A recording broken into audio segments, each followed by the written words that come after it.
Hello everybody, this is Sovereign, and this is going to be the guide on usages of Sunder. Sunder is a very deceptively complicated skill that has a whole lot of uses, and hopefully after watching this video, you'll know good usages of Sunder, when to use it, when not to use it, and how to appropriately use it in fights, and not kill your team with it. So basically, Sunder as a skill, pretty much what it does is it swaps your health percentage with the enemy's health percentage, or your teammate's health percentage.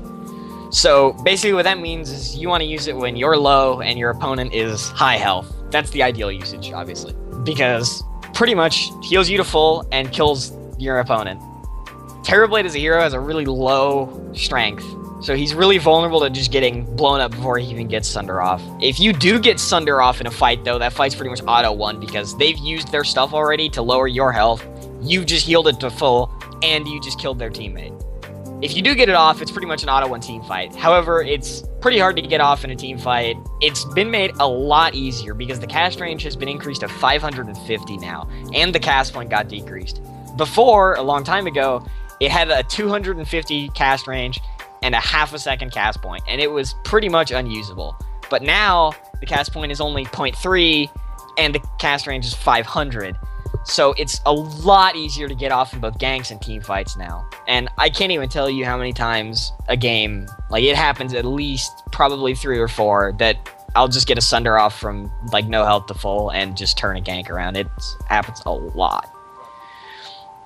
You can use it on teammates as well. This is something to keep in mind. Your teammate probably isn't going to be very happy with you, but sometimes you need to do it. Like if you're low health and you can't reach an enemy, sometimes it's okay to just Sunder your support. They're probably not going to be too happy about it, but if you really have to, sometimes it's okay. If you win the fight anyway, they should be okay with, dying for the carry, but just keep that in mind. Your teammates aren't going to like it if you do Sunder them. Other uses, you can use it on illusions. If you have an illusion that's higher health percentage than you and you need to heal and you can't get to an enemy, then it is possible to Sunder your illusions.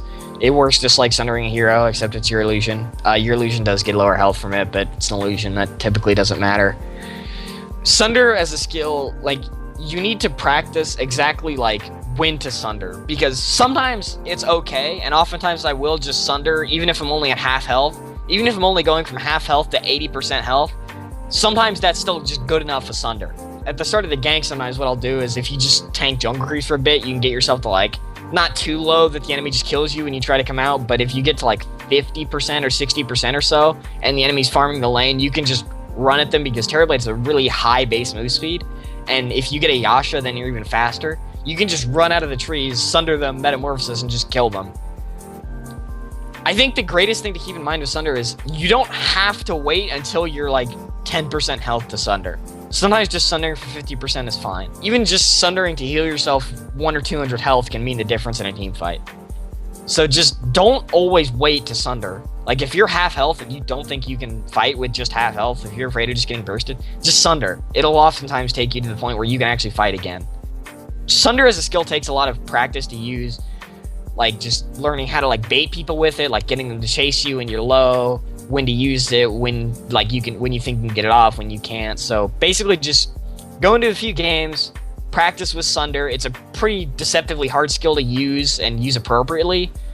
It just takes practice. There's not much, I can't really just tell you when you should use Sunder and when you shouldn't. Just go into a game, play it a little bit, experiment with it, see what works, what doesn't, and just learn for yourself. What can I get away with Sunder? Because Sunder's all about getting as much as you can out of that skill, because if you get a good Sunder off in a team fight, it pretty much guarantees you a one team fight. Another thing you can do is, if your teammate is getting ganked and they're low and you're full health, you can Sunder them. It typically is going to save them. It is going to cause you to die, probably. But this is a pretty specialized use. I suggest you wouldn't try it unless you absolutely know that it's going to work, or you have the Aegis. If you have the Aegis, then I think it's okay to Sunder your teammate, because it's kind of like giving them the Aegis, and that you'll probably die, but they won't, but you'll just survive with the Aegis.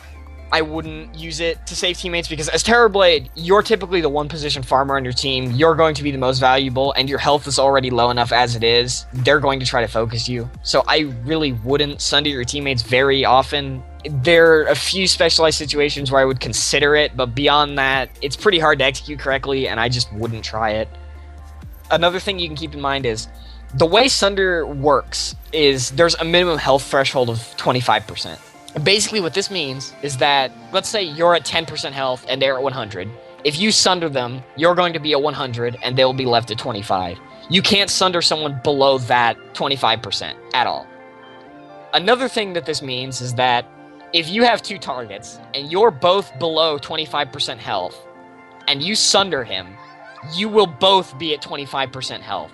I've seen this happen once, and it's a really specialized situation. If you're tower diving and your teammate and you are really low and you got the kill and you're running away and one of you is going to die to tower and you're both below 25% and you Sunder him, it will heal you both to 25%.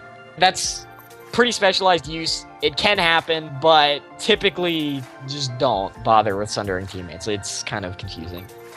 Another thing to keep in mind with Sunder is it manually sets health. It is not damage, it's not healing. So what this means is if you're Oracle ultied and you Sunder, it's still going to heal you. It's not going to heal you for the double amount like Oracle ulti does because it doesn't actually heal you. It manually sets your health to a new value. This also works for your opponent. So if your opponent is Abaddon ulted at full health and you Sunder him, he's still going to drop health, like if you're lower than he is. It's not like it's going to just heal him because Sunder is not damage. This also means that it can heal you through Ice Blast. If you get Ice Blasted as AA, you're fine because Sunder still heals you because it doesn't actually heal you. It just manually sets your health. So you typically won't, like, although AA seems good against Terrorblade because it's like, oh, well, it kills him when he gets low and he can't Sunder. You can still Sunder through Ice Blast. Although the Shatter is kind of annoying, it doesn't stop you from Sundering. That's about it. Hopefully in this video I've told you a bit more about Sunder and its potential uses. I know it's really complicated ability. I suggest you go into a game, like I said earlier, just play a few games that play around with it, see what you can do with it, what you can't, and hopefully after this you'll understand a bit more about Sunder. So thank you all for watching. If you have any questions or criticisms, feel free to leave them in the comments below. Goodbye.